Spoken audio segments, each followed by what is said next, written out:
ভারত ও পাকিস্তানের মধ্যে সংঘাত বেড়েই চলছে। আজও দুই দেশই একে অপরের বিরুদ্ধে হামলা চালানোর দাবি করেছে। এর আগে ভারতের প্রতিরক্ষা মন্ত্রী রাজনাথ সিং সর্বদলীয় বৈঠক করেছেন এবং সেখানে বলেছেন অপারেশন সিন্দুর একটি চলমান অপারেশন।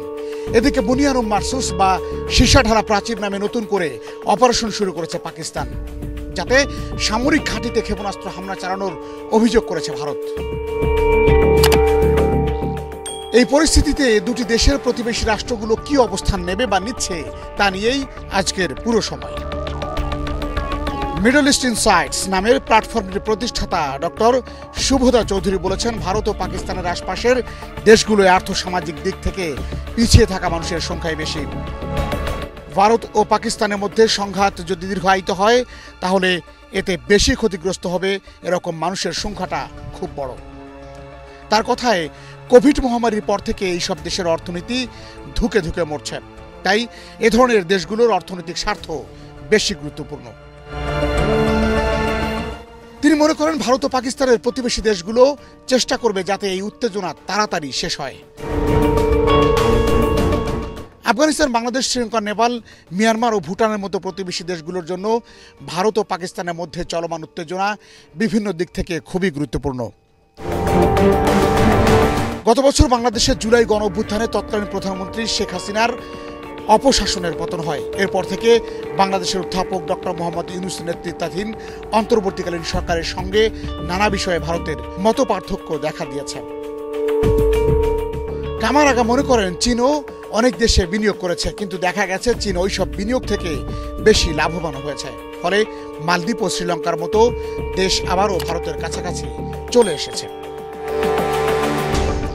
শুভদা চৌধুরী বলেছেন, ভারত ও পাকিস্তানের মধ্যে সংঘাত যদি দীর্ঘদিন চলে তাহলে বিভিন্ন প্রতিবেশীর উপর এর এক এক রকম প্রভাব পড়বে। যদি নেপালের দিকে তাকানো যায়, তাদের 60% বাণিজ্যই ভারতের সঙ্গে, যেটা ক্ষতিগ্রস্ত হতে পারে।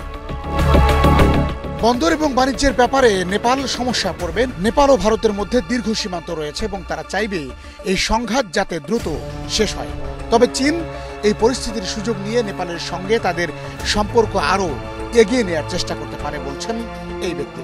তার মতে ভুটানের ক্ষেত্রেও একই ধরনের অর্থনৈতিক সংকট দেখা দিতে পারে, কারণ ভারতের অর্থনীতি ক্ষতিগ্রস্ত হলে সেখানকার পর্যটন শিল্প প্রভাবিত হবে। দক্ষিণ এশিয়ার ভূ রাজনীতি বিশেষজ্ঞ ও সাউথ এশিয়ান ইউনিভার্সিটির সহযোগী অধ্যাপক ধনঞ্জয় ত্রিপাঠী মনে করেন, ভারত ও পাকিস্তানের মধ্যকার উত্তেজনার বিষয়ে আফগানিস্তান ছাড়া বাকি দেশগুলো নিরপেক্ষ এবং নীরব থাকবে।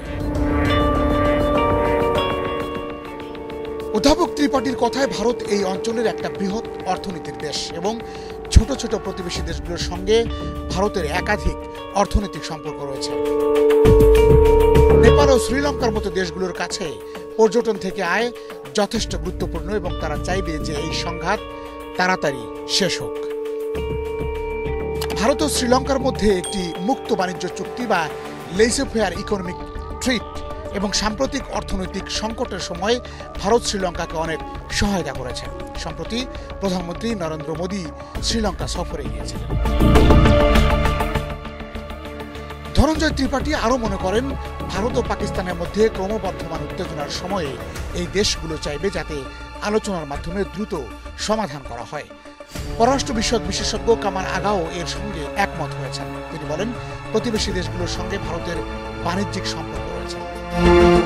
সংঘাত বাড়লে অর্থনীতিতে প্রভাব পড়বে, কারণ যুদ্ধের সময় প্রতিরক্ষা ব্যয় বেড়ে যায় এবং তাতে কর্মসংস্থান বিনষ্ট হয়। এদিকে বাংলাদেশের বর্তমান সরকার পাকিস্তানের কিছুটা কাছাকাছি চলে এসছে এবং তাদের বড় ক্ষতি হতে পারে। তবে বাংলাদেশে ভারতের বড়সড় বিনিয়োগ আছে। ভারত ও পাকিস্তানের চলমান উত্তেজনার মধ্যে অনেকেই চীনের অবস্থানের দিকে নজর রাখছেন। পাকিস্তানের সঙ্গে ঘনিষ্ঠ সম্পর্ক রয়েছে এবং ভারতের সঙ্গেও তাদের ব্যবসায়িক স্বার্থ বিরাজমান। চীন নিজেই এখন যুক্তরাষ্ট্রের সঙ্গে শুল্ক যুদ্ধে জড়িয়ে পড়েছে। তার ফলে চীনের নিজস্ব অর্থনীতিতেও সংকট দেখা দিচ্ছে। চীনা পররাষ্ট্র মন্ত্রণালয় পাকিস্তান ও পাকিস্তান শাসিত কাশ্মীরে ভারতের বিমান হামলাকে দুঃখজনক বলে অভিহিত করেছে। ভারত ও পাকিস্তানের মধ্যে ক্রমবর্ধমান উত্তেজনা নিয়ে এক প্রশ্নের জবাবে চীনা পররাষ্ট্র মন্ত্রণালয়ের মুখপাত্র বলেন, তারা বর্তমান পরিস্থিতি নিয়ে উদ্বিগ্ন। ওই মুখপাত্র বলেন, ভারত ও পাকিস্তান একে অপরের প্রতিবেশী এবং সবসময় তাই থাকবে। তারা আবার চীনেরও প্রতিবেশী। চীন সব ধরনের সন্ত্রাসবাদের বিরোধিতা করে।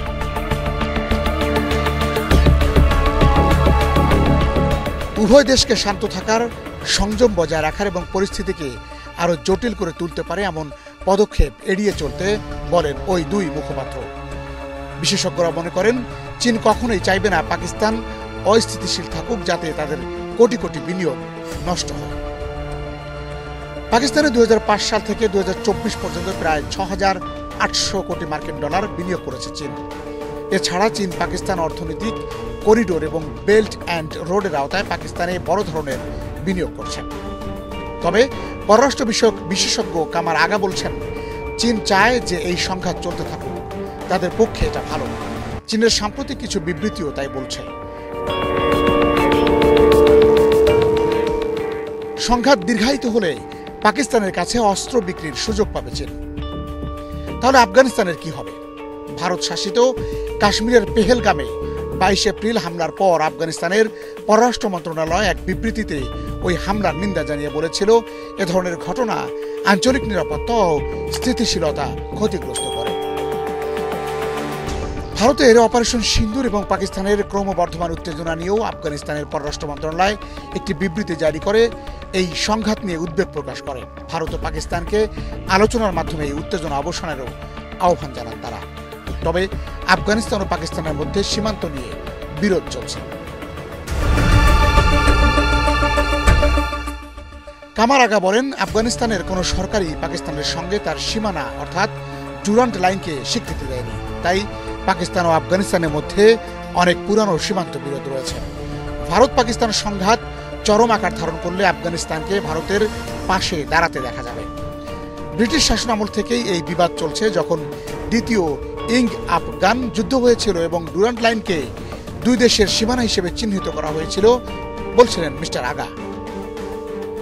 আফগান রাজা ও ব্রিটিশ শাসিত ভারতের বিদেশ মন্ত্রী স্যার মর্টিমার ডুরান্ডের 1893 সালে একটি চুক্তির পর আফগানিস্তানের কিছু অংশ ব্রিটিশ ভারতের হাতে তুলে দেওয়া হয়।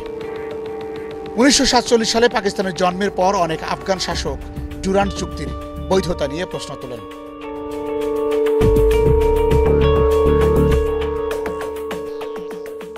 প্রতিরক্ষা বিশেষজ্ঞ সঞ্জীব শ্রীবাস্তব বলছেন, দক্ষিণ এশিয়ার বেশিরভাগ দেশের সঙ্গেই ভারতের সুসম্পর্ক রয়েছে এবং এই সংঘাত বাড়লে এই দেশগুলো উদ্বেগে পড়বে। ভারত পাকিস্তান নিয়ে ইরানের এত উদ্বেগ কেন? ভারত ও পাকিস্তানের চলমান উত্তেজনার মধ্যে ইরানের পররাষ্ট্রমন্ত্রী আব্বাস আরাগচি চলতি সপ্তাহে পাকিস্তান ও ভারত সফর করেছেন। ইরান পেহেলগাম হামলার নিন্দা করেছে এবং দুই দেশের মধ্যে উত্তেজনা কমাতে মধ্যস্থতার প্রস্তাবও দিয়েছেন। ইরানের প্রেসিডেন্ট মাসুদ পেজেশকিয়ান পেহেলগাম হামলার নিন্দা জানিয়ে ভারতের প্রধানমন্ত্রী নরেন্দ্র মোদীকে ফোন করেছিলেন এবং ভারতের সঙ্গে উত্তেজনা নিয়ে পাকিস্তানের প্রধানমন্ত্রী শাহবাজ শরীফের সঙ্গেও কথা বলেছেন।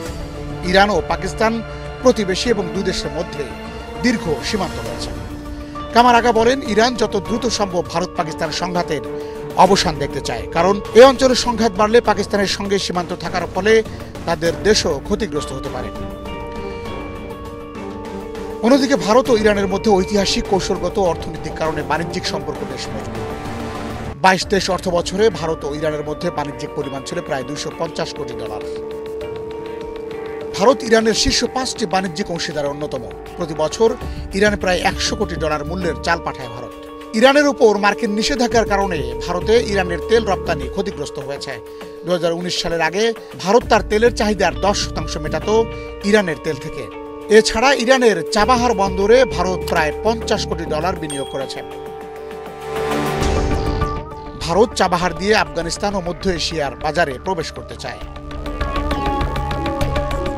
প্রতিরক্ষা বিশেষজ্ঞ সঞ্জীব শ্রীবাস্তব বলছেন, দুই দেশের সঙ্গেই ইরানের সম্পর্ক রয়েছে এবং তারা কোনোভাবেই চাইবে না এই সম্পর্ক বিনষ্ট হোক। বিপ্লব, ঢাকা।